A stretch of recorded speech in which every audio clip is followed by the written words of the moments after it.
Lihat nih, Woy. Ini behind the scene-nya ya. Kita nggak boleh mubazir, jadi kaum nggak mau rugi. ini BTS ya. Jadi biar kita nggak rugi, kita masukin semua blue band-nya.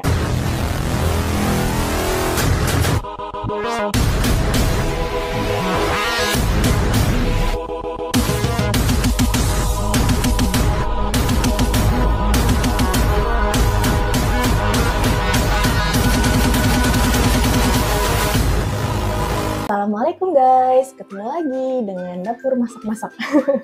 Pada kesempatan kali ini kita akan masak nasi musyalesi atau mungkin yang awamnya disebut dengan nasi campur. Ini berbeda ya dengan nasi kedili, karena kalau nasi musyalesi sendiri dia berasal dari negara Suriname yang diperkenalkan oleh masyarakat Jawa ke Indonesia. Nah, bahan-bahannya sendiri yang pertama adalah bawang merah dan bawang bombay, selanjutnya daun sup campur dan beberapa butir tomat. Lalu kita menggunakan kacang merah atau yang kalau orang Sumatera biasa sebut dengan kacang rendang. Nah, untuk proteinnya sendiri kita menggunakan 2 kilo ayam. Lalu cara memasaknya kita tidak menggunakan minyak tapi kita menggunakan margarin. Nah, karena ini adalah nasi musyalesi, otomatis kita menggunakan nasi. Nah, untuk kesempatan kali ini kita menggunakan berasnya sekitar 3 tekong. Oke? Nah, untuk makan nasi musyalesi ini biasanya ditemani dengan acar. Nah, acarnya itu acar yang biasa aja ya. Biasanya ada timun, wortel, dan nanas. Lalu ada juga cabai putu atau cabai rawit, lalu garam dan gula. Oke. Bahan-bahannya sudah dijelaskan, mari kita masuk ke proses pembuatannya. Yang pertama, masukkan 1 bungkus margarin secara bertahap, karena kita tidak menggunakan minyak lagi, jadi kita hanya menggunakan margarin. Jadi margarin 1 bungkus ini cukup untuk 1 kali proses pembuatan. Nah, kita tunggu sampai margarinnya sedikit mencair. Yang pertama, kita masukkan dulu bawang merahnya.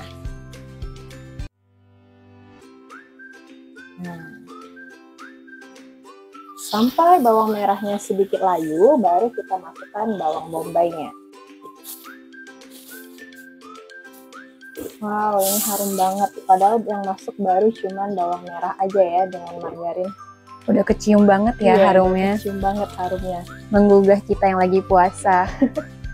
Apalagi ini masih jam-jam rawan ya, masih siang. Baik, karena bawang merahnya sudah mulai layu, kita boleh masukkan bawang bombaynya. Kita campur-campur sampai bawang merah dan bawang bombaynya layu secara bersamaan. Nah, karena bawang merah dan bawang bombaynya sudah mulai layu, tahap selanjutnya adalah kita masukkan tomatnya. Karena tomatnya cukup banyak, jadi ini kita letakkan di awal ya.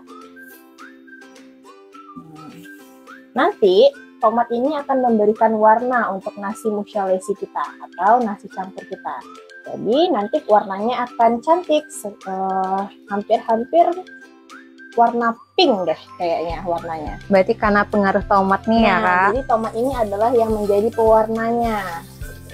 Jadi nanti warnanya ini berasal dari tomat. Nah, kita tunggu sampai tomatnya juga layu, baru kita masukkan daun sup campurnya. Nah, margarin yang kita masukkan tadi kelihatannya banyak, tapi setelah dia masuk dalam wajan atau kuali kita, dia akan menyusut. Nah, di sini akan memberikan rasa gurih. Kenapa kita tidak menggunakan minyak? Jadi, dengan kita memberikan margarin akan menimbulkan rasa gurih. Nanti kan dicampur dengan ayam ya.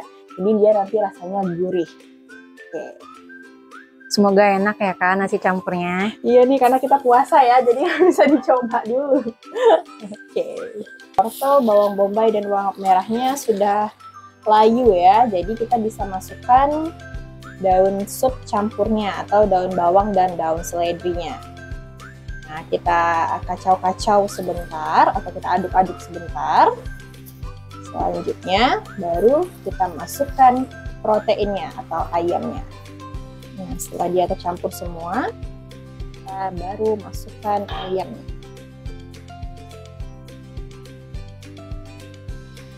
Jadi ini lebih kurang beratnya sekitar 2 kilo.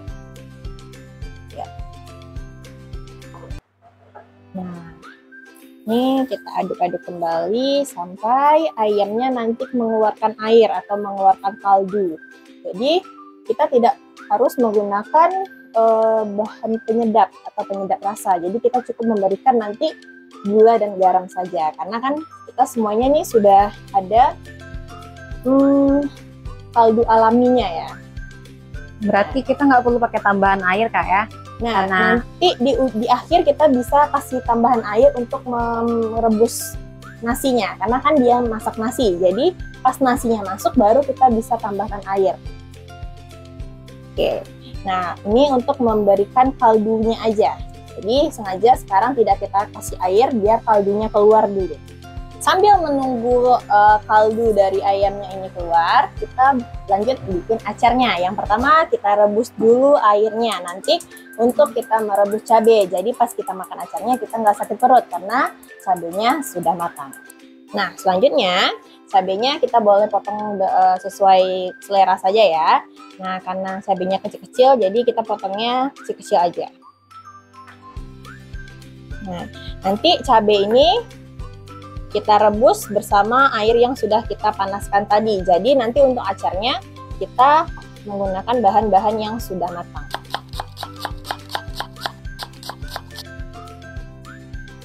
Nah, di sini sekarang airnya sudah mendidih, jadi kita bisa masukin cabenya. Nah, jadi nanti cabai kita untuk acar, cabai yang udah matang. Potong buah dan sayur untuk membuat acar. Kita potongnya potong kecil-kecil aja ya guys, potong dadu. Oke, karena nanasnya udah kita potong, selanjutnya kita potong wortelnya. Sama ya, potongannya juga kecil-kecil aja atau potong dadu aja. Nah, tadi setelah wortelnya kita potong-potong, yang terakhir yang kita potong-potong adalah timunnya. Nah, setelah bahan acarnya kita potong-potong, sekarang kita aduk dulu ya, biar semuanya nanti tercampur merata. Nah, kita bisa masukkan 1 sendok makan gula dan 1,5 sendok makan garam. Nah, ini untuk campuran acarnya. Nah, karena timunnya rasanya sedikit manis, jadi kita boleh tambahkan sedikit cuka untuk menambahkan rasa asamnya, tapi tergantung selera ya. Nah, setelah ini semuanya tercampur merata, kita lihat untuk cabai yang kita rebus tadi sudah matang atau sudah mendidih, bisa kita matikan kompornya. Lalu ini kita campurkan ke acarnya. Nah, ini kita aduk. Dan acar kita selesai. udah jadi juga acarnya guys. Ada yang bersin-bersin ya guys di belakang layar karena daun cabainya yang matang ya. Nah kita lihat juga ini sudah mulai mengeluarkan air atau mengeluarkan kaldu. Jadi sedikit lagi kita bisa masukkan kacang merahnya. Nah kacang merah ini sebelumnya udah direbus dulu ya guys. Terus air rebusannya kita buang. Nah lalu kita masukkan kacangnya itu yang udah matang atau dia sudah bisa dikopek sedikit. Nah baru kita masukkan. Jadi untuk pemasakannya kita tidak lama-lama karena kacang kita sudah masak. Nah oke, karena kacangnya sudah masuk, kita lanjut untuk mengaduknya ya. Sampai semuanya rata. Sampai semuanya tercampur dengan rata. Nah, nanti sebelum kita memasukkan berasnya, kita boleh kasih air dan seasoning seperti garam dan gula. Karena kan kita tidak menggunakan bahan penyedap lagi karena sudah ada tadi kaldu dari ayam dan margarin. Ayamnya udah setengah masak atau sudah mengeluarkan kaldunya, lalu kita masukkan air sekitar lebih kurang 1 liter ya, tapi kita bertahap, kita lihat dulu kalau kira-kira 500 mg ini sudah cukup kita tidak perlu kita tambahkan, tapi kalau misalnya masih kurang nanti baru kita tambahkan. Nah Kan ini semuanya sudah tercampur nih, baru kita bisa kasih seasoning atau bumbunya, garam dan gula. Nah, untuk garamnya kita bisa gunakan sekitar 2 sendok teh karena nanti kan dia akan diberi beras, jadi nanti garamnya akan terserap dengan beras yang akan dimasukkan ke dalam kaldu yang sudah kita buat ini. Nah, selanjutnya untuk gulanya bisa kita masukkan lebih kurang sama ya, 2 sendok teh juga. Nah, karena dia sudah mendidih, nah sekarang saatnya kita masukkan berasnya. Kita lihat dulu ya, dia sudah panas belum ya? Oh, sudah mulai panas ya untuk kita mengukusnya. Nah, pertama kita masukkan dulu berasnya. Nah, tahapan ini sering disebut dengan mengaron-aroni atau memasukkan kaldu ke dalam berasnya. Nanti jika air yang ada di dalam dandang ini sudah terserap oleh berasnya, baru nanti kita masukkan dia ke dandang. Selanjutnya akan dikukus. Nah, nanti untuk teman-teman semua, kalau mau bikinnya sebelum masuk beras ini, boleh nanti dicicipi dulu rasanya udah pas atau belum. Nah, kalau sudah pas, nanti baru kita bisa masukin berasnya. Karena kalau misalnya berasnya udah masuk, kita susah lagi nanti untuk menakar rasanya. Oke, kita tunggu dia sampai menyerap airnya. Nah, karena berasnya sudah menyerap air, maka selanjutnya kita pindahkan ke dandang untuk proses pengukusan.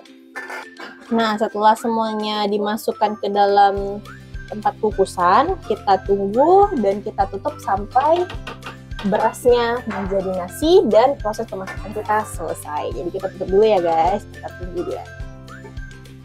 Wah, setelah penantian kita selama lebih kurang 45 menit, akhirnya nasi musyalisi kita sudah masak. Nah, tahap selanjutnya, karena kita belum mau berbuka sekarang, kita boleh pindahkan dulu ke Magicom ya. Jadi nanti pas saat kita berbuka puasa, kita bisa menikmatinya dengan keadaan hangat. Ini ayamnya guys, sangat menggiurkan. Nah, kalau ini nih biasanya kesukaan adek. Sedep banget ya kayaknya. Iya nih, apalagi sekarang masih jam 2 siang, masih terasa banget nih beratnya puasa. Oke guys, alhamdulillah akhirnya nasi musyalisi kita udah masak. Nah, sekarang udah kita masukkan ke rice cooker. Thank you for Jadi kita watching. tinggal nunggu See you in the waktu next aja video. ya. Don't forget to Okay. like, comment, share, and subscribe. Bye-bye.